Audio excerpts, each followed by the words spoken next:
Hello and welcome to your weekly astrology forecast for the week of October 20th to the 26th. The biggest transit of this week is the new moon in Libra, right before we head into Scorpio season. So, how have y'all been doing? Oh my goodness, I did not make it for last week's forecast because my body was like, hell no, Laura, we are not we are not going on.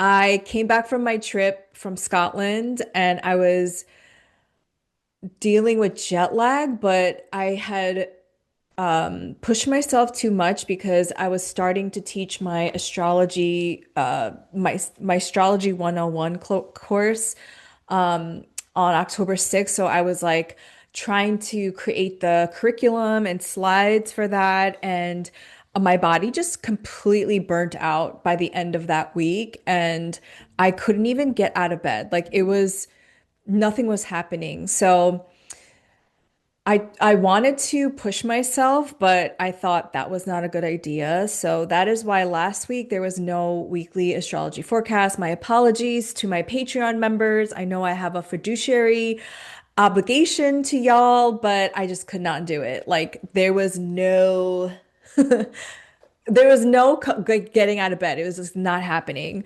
But I am back and I feel a lot better, have my energy back. And I kind of took 2 weeks off a little bit during the full moon in Aries to now the new moon in Libra to kind of recuperate my energy. I spent a little bit of time off of social media and kind of just like observing things and watching content and being inspired by the muse again and watching movies. And so that's how I've been spending my time the last 2 weeks. And there's a lot to recap on, but I'm not going to do all of the recap in this one video because I really want to get to the juicy transits of this week. So, like I mentioned, we are in a waning phase of the moon going towards a new moon in the sign of Libra that happens on Tuesday. But before that, on Monday, October 20th, Mercury in Scorpio will conjunct Mars in Scorpio at 19 degrees. Now, let's break this down. So, I'm teaching astrology for beginners. We have started all the way from the beginning. And it's really been helpful for me to go back to the basics. These are things that I learned like, I don't know, a decade ago. And it's just reminding me so much of why the basics are so necessary when you do delineations. So, basic, Mercury is the fastest moving planet of our solar system besides the moon. And it is based on the mythology of Hermes in Greek mythology, the messenger of the gods. He had winged feet, and well, he is subject to like debate. I think Mercury was more non-binary, but Mercury was the messenger of the gods. And so Mercury is about communication, is about swiftness in some aspects. It's the planet about commerce and contracts and agreements. So when it's in the sign of Scorpio, as I've mentioned before, this is probably the most nonverbal Mercuries in the zodiac because Scorpio is one of the nonverbal signs. Scorpio is about the depth. It's a fixed water sign ruled by Mars. So it's speaking to that Mars in Scorpio. Now, Mars is the god of war. It's the god of severing and conflict.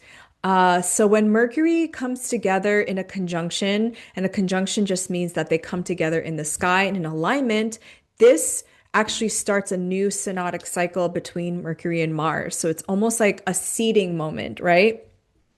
However, whenever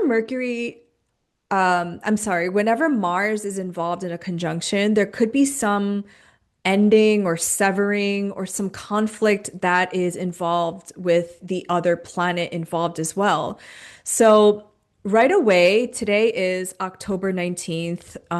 As a shock to no one, Israel has violated the ceasefire agreement and has been actually continuing to bomb Gaza.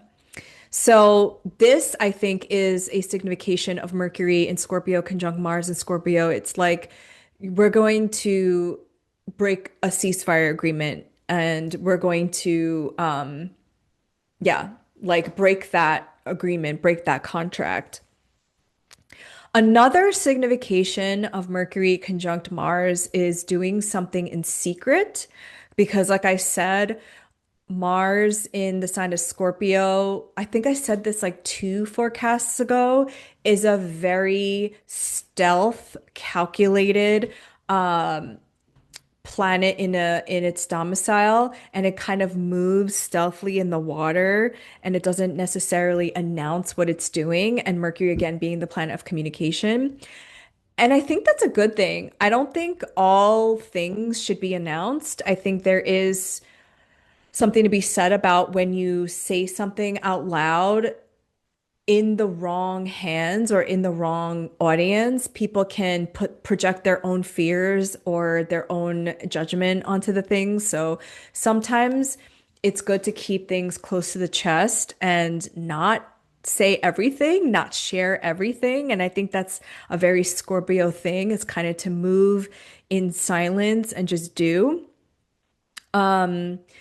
But Mars is very dignified in Scorpio. Mars is in its domicile in the sign of Scorpio. And so, yeah, this could be, escalation in conflicts in your own personal life. This could be, breakups in your personal life or severing of some agreement or contracts. It could also be about confronting somebody about something that's been weighing on your mind. But I think because this is the sign of Scorpio and it's a fixed water sign, this has a lot to do with obviously your emotional body, your feelings, not keeping things like festering, but allowing it to be alchemized and moved is going to help you with this transit. In a world context, I do think that, again, like things like Israel breaking the ceasefire agreement, stealth bombing, secret covert missions, things being hidden, nefarious actions being taken, underneath the surface, things like that can happen as well. On October 21st, there is a new moon in the sign of Libra at 28 degrees. So this is like towards the end of the sign. And this happens at 8:25 a.m. Eastern time. Please adjust for your time zone. So I actually wanted to show the chart for this, but the corresponding tarot card is the Four of Swords. And this is a Jupiter ruled deacon, and you see three of the swords here, and the three of swords in the tarot is about a crisis, it's about pain, it's about heartbreak, and then that one sword is down here, which is the sword of truth, right?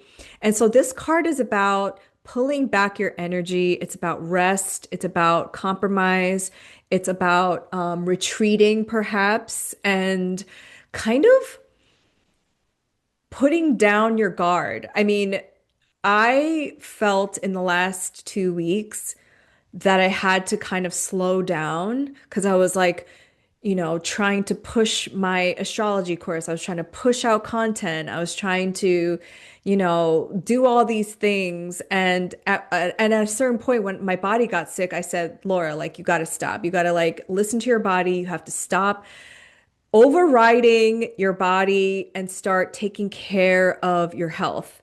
And so this is that kind of energy, which I think is interesting given that everything that's going on and how people are getting burnt out. And this is what happens with activism, is that when people don't see change in the physical manifestation that they wanted in the time frame that they wanted, they start to feel burnt out and they start to lose hope. And that is not good for the movement at all. We need to rest when we can, and we need to recuperate, and we need to remember like what it is that we're fighting for. I know that sounds super cheesy, but anyway, this is the new moon chart. And so a new moon is a conjunction between the sun and the moon here at 28 degrees and 21 minutes. And the sun is in its fall in the sign of Libra. So this goes back to essential dignities. The sun is at its home in the sign of Leo. It's exalted in the sign of Aries, and it's in its fall in the sign of Libra, and it's in its detriment in the sign of Aquarius. So the sun is our creative life force energy. It is our creative expression. It's our spirit. And so the reason why it's in its domicile in Leo is because Leo is a fixed fire sign. It's able to hold that energy. It's exalted in the sign of Aries because Aries is a cardinal fire sign. So it's able to hold the spark of the sun. The sun is in its fall in the sign of Libra because it needs to take into consideration the other. It has to do this internal checks and balances of, is this going to disrupt the status quo? Is this going to disrupt the peace of others? So that is kind of counterintuitive to what the sun wants to do, which is to shine, which is to take action, which is to be radiant, right? And this also goes, the essential dignities also goes by a schema by the season. So the sun is in its exaltation in Aries, which starts the spring season, right, of something new. But in the fall, in the northern hemisphere, that's when the sun is declining, when the light is starting to decline. And so the sun really does represent the leader, royalty, somebody who's like magnanimous and somebody who's like an influencer and a celebrity, whereas the moon in a nation's chart represents the people. So I do think it's interesting that yesterday here in the US, I'm not sure if this was like a US only thing or like a global thing, but on Saturday, October 18th, we had the No Kings protest, which is very much, the king is represented by the sun, which is in its fall, right? And the moon conjunct to that, which is the people. And Libra is the sign of the scales. It is a sign of justice. It is a sign of fairness and balance. And it has not been fair for people of the global majority. It has not been fair for the indigenous people of Turtle Island and everywhere in the world. It has not been fair for Black people, marginalized people, disabled people, ever. So the scales have always kind of tipped in the favor of white supremacy, capitalism, and people who hold the power, people who have the capital and the money. So it's not even like we're talking about fairness on fair ground. We're talking about like equality in that lives within a system that is not made for, that was not designed for everybody. Do you know what I mean? Like the United States was founded on the enslavement of people and also the genocide of the indigenous people. And it wasn't that it's not that the United States is becoming fascist, it's always been fascist. And if you read the book Caste, actually, by Isabel Wilkerson, she talks about how the Nazis in Germany actually studied how the US was able to oppress Black people through Jim Crow. Like all of that was legal. And so what we're talking about here is a new moon in the sign of Libra, which is about like a new beginning, a setting of an intention around the archetype of Libra, which is about justice, which is about fairness and balance. And it is about our values, right? Because the moon is ruled by Venus in its own sign here in Libra. But what does that mean? Like, what does that mean in a system that was never designed for all people? It wasn't even designed for women. Like, let's just be fucking for real, you know? And I saw this protest sign, which really does encapsulate Libra in such a profound way. It said, if Kamala was president, we would be at brunch, which is so interesting because Kamala Harris is a Libra.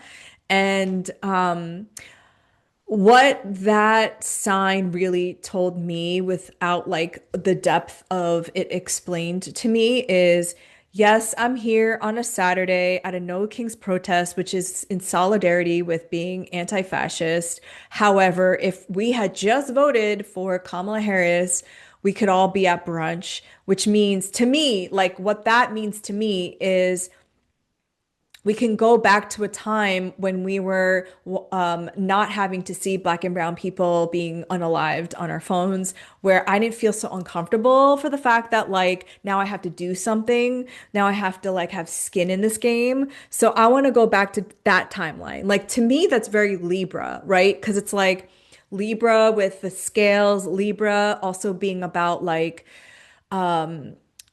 peace and harmony, but you have to ask yourself like peace and harmony for who? Whom? Upholding the status quo for whom? Whose values are you upholding? And I always abide by this quote by Kwame Ture that said, peace is the white man's word, liberation is ours. You can have peace, but there could still be injustice for so many people in this world. So this new moon for me is a clean slate. It's to literally wipe the slate clean and be like, okay, what are my values? If my values are for human rights, how am I acting in ways that are in alignment with my values? That means I'm going to be uncomfortable. I'm going to be a little inconvenienced because my existence as a privileged person, whatever intersection of privilege that you find yourself in, is at a cost of somebody else. For example, people are still buying the new iPhones, which is crazy to me. Okay. Like, every time you buy a new iPhone, it increases the demand for new iPhones. Therefore, it increases the demand on the illegal enslavement of people in the Democratic Republic of the Congo who are mining these minerals that power our devices. And it's not like, again, it's not an equal system where companies like Apple are going to the Congo and they're like, let's trade fairly. Let's employ these Congolese people to safely dig up these minerals. No, it's like modern day slavery. It's slavery in 2025 where they're going there and they're like, you get 6 cents a day to, and children, by the way, to dig up these minerals. And we get to have the minerals, we get to have all the wealth that is poured into the Apple company, and you people don't get anything. Like, how is that fair? Right? So Venus is the planet about beauty and love, and it's about connections, but it's also about value and what you value. And when Venus is expressed through the sign of Libra, which is a cardinal air sign, this is more about the ideals of the values that inform your actions, of what do you value and how do you spend your time? How do you spend your money? Who do you spend your time with? Like all of that is informed by your values. So in this new moon, it's like a clean slate for you. It's to ask yourself these things. What are my core values? And am I living in alignment with them? If I say that I care about other people, am I also holding myself accountable for the ways in which I internalize white supremacy? I'm Korean of the diaspora, but I was raised in the United States, and I constantly have to check my anti-blackness. I constantly have to check my American exceptionalism. Like people of the global majority are not excused of doing the work themselves. It might be different work than white folks, but we still have to do the work. So anyway, that's how I see this new moon and how it's opposing Chiron in Aries. Chiron is the wounded healer in mythology. There's a core wounding there. And in the sign of Aries, which is about like self-determination and sovereignty. And I think the new moon opposing that really does it really is like the manifestation of how living in a patriarchy, people are so infantilized. Like everybody is waiting for permission from a leader or a teacher or some like authority figure that they deem is more worthy of telling them what to do, like a president or politician, right?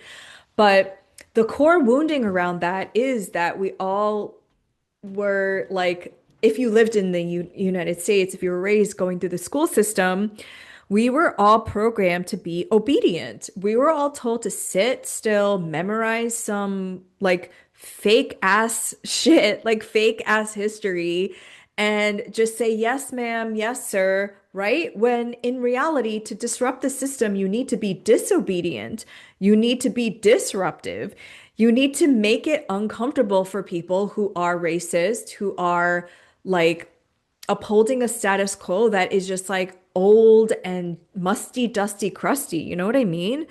So I do think it's interesting too that like before this new moon, the the moon and the sun were separating from a square to Jupiter, and Chiron and Jupiter are in an exact square at 24 degrees. And so there is some like interesting expansion that needs to happen around the Cancer topics. Cancer is about nurturing, the mother archetype. It's about care and security and safety.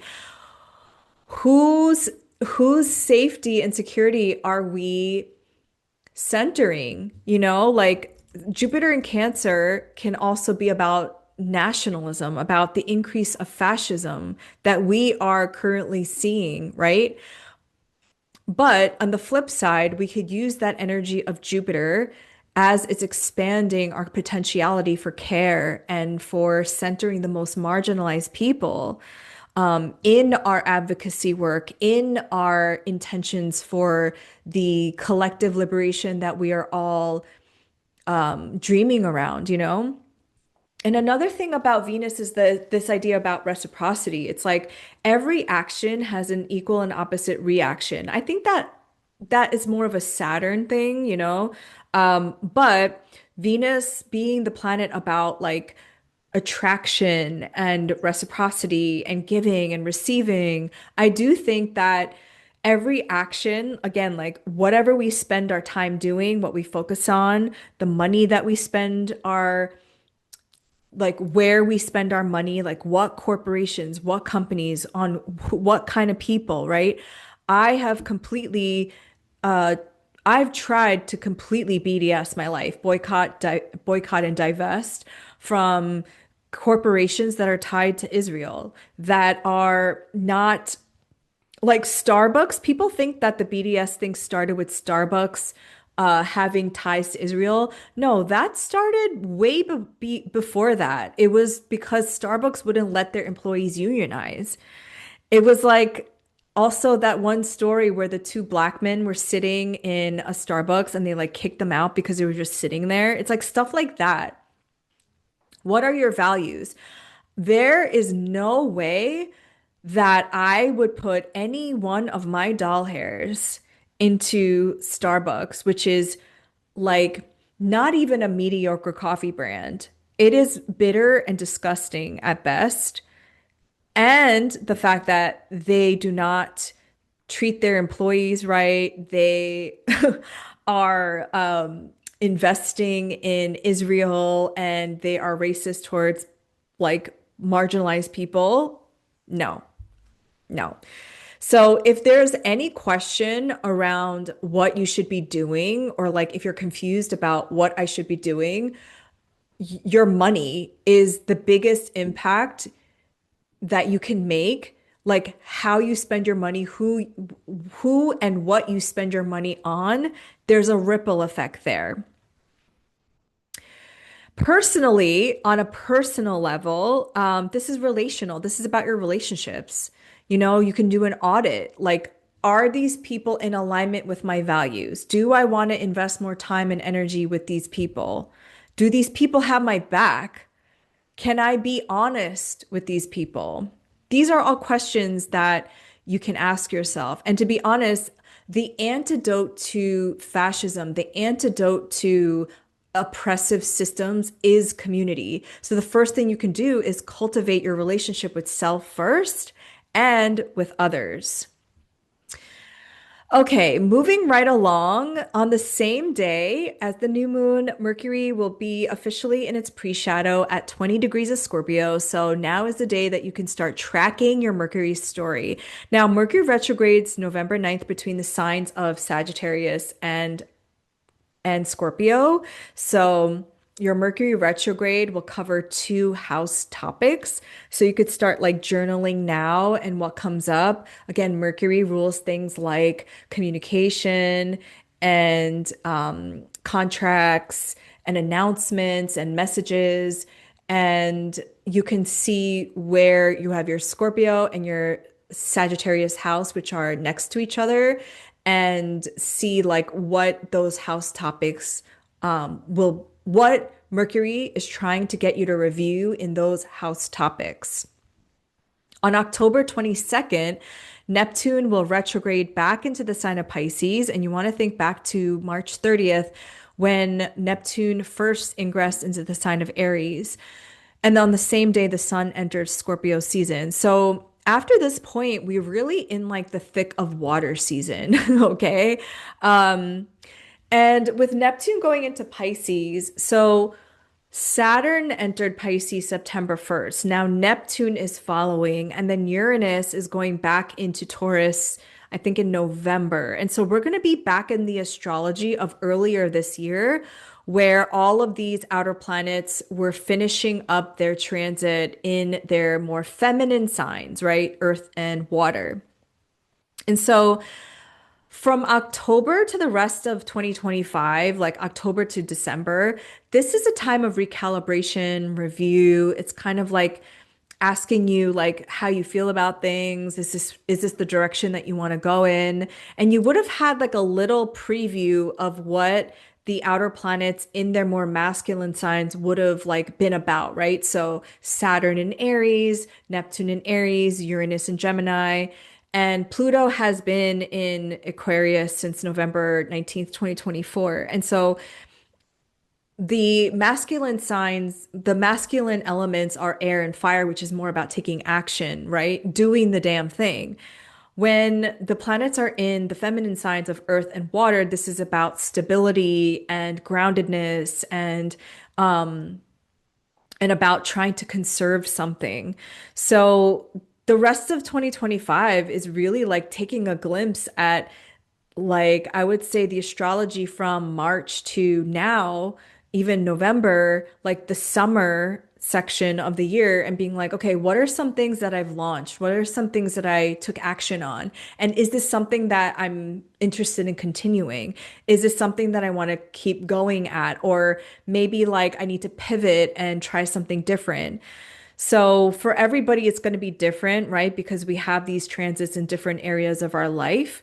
But next year, in starting February of 2026, when there's a Saturn and Neptune conjunction at the 0 degree of the world point of Aries, is going to start a cascade of energy that is kind of unstoppable because like fire is like fire, right? It is the spark.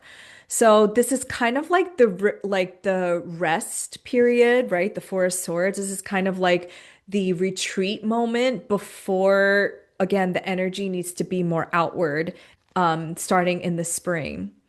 And Neptune is the planet about our imagination. It's about our dreams. It can be about our illusions and delusions. But ultimately, Neptune going back into the sign of Pisces can be like, what are our dreams? Like, and in the Pisces sector of your chart, what are the dreams that I've set forth for myself, my imagination, and have I been able to, in some ways, take action on those things? So, Neptune's transit into Pisces for the last 14 years since 2011 has been a lot about imagining, reimagining, redreaming. And then when Neptune goes into Aries, which is a cardinal fire sign, this is about taking action on those dreams. So Neptune in Pisces is finishing up that 14-year story. And then the sun will enter Scorpio, and we are officially in Scorpio season, which is a fixed water sign season. This is a season to get really deep, to get really focused, to get really determined. Um, Again, depending on where you have Scorpio in your like chart, if you're a Scorpio rising, this is like your first house. This is about your body. This is about your presence in the world.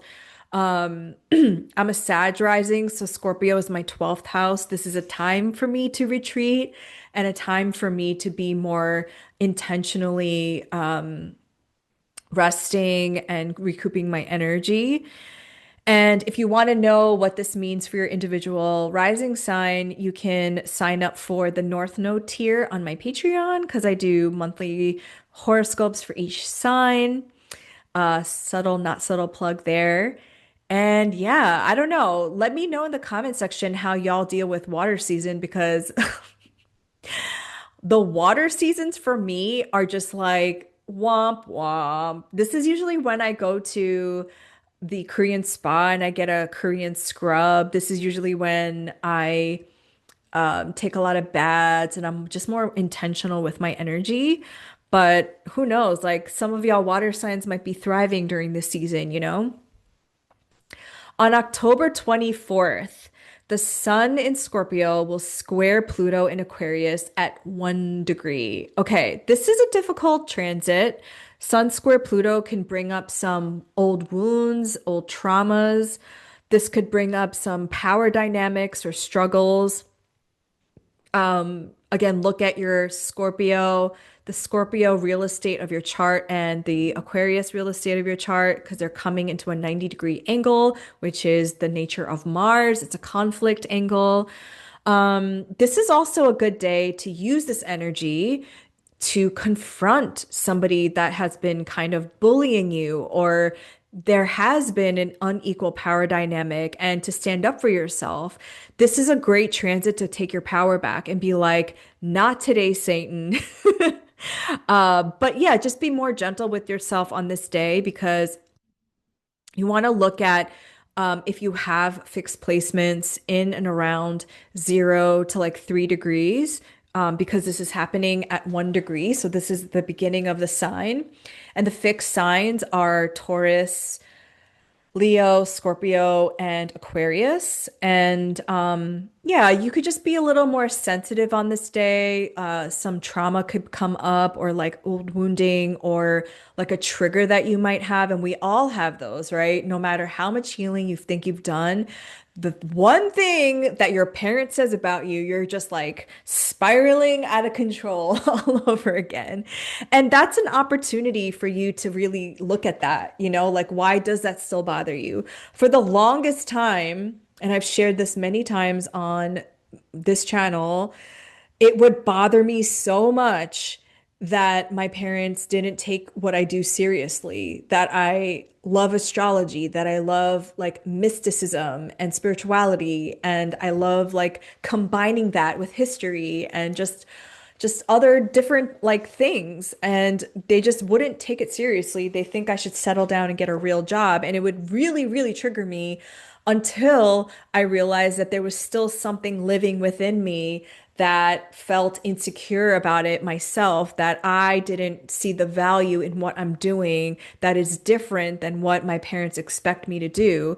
And now they say it and it doesn't bother me because I like healed the live wire that was living within me. On the same day, Mercury in Scorpio will trine Jupiter in Cancer at 24 degrees. So when we start to enter Scorpio season, we're going to experience these beautiful, supportive water trines. And Mercury again is now we're in the pre-shadow, right? And it's connecting to a supportive trine to Jupiter in Cancer, which is exalted. So something about the ways in which maybe you are communicating or the ways in which you're making connections with people is being supported at this time. This is a great day to do healing work with people. Jupiter in Cancer, I think, is the most beautiful transit to do like community care, mutual aid, help marginalized people, go like do like hospice care or something like that. And yeah, it's I love this trine. You could get a message on this day that, you know, is either really helpful to you or supportive to you. So look out for that day. And then on October 25th, Mercury in Scorpio will then trine Saturn retrograde in Pisces at 26 degrees. Again, trines are supportive. So something that maybe was weighing on your mind or something that you're like contemplating, something that you are planning, get some support from Saturn, which is the planet about discipline, structure, and a plan. Saturn is also the planet about your fears. So some fears could come to the surface since it's still retrograde. but ultimately it's supportive. So it's going to help you kind of confront those fears. So that is this week of October 20th through the 26th. And thank you so much for all of your support and for help growing this channel. And I will see you next week. Bye.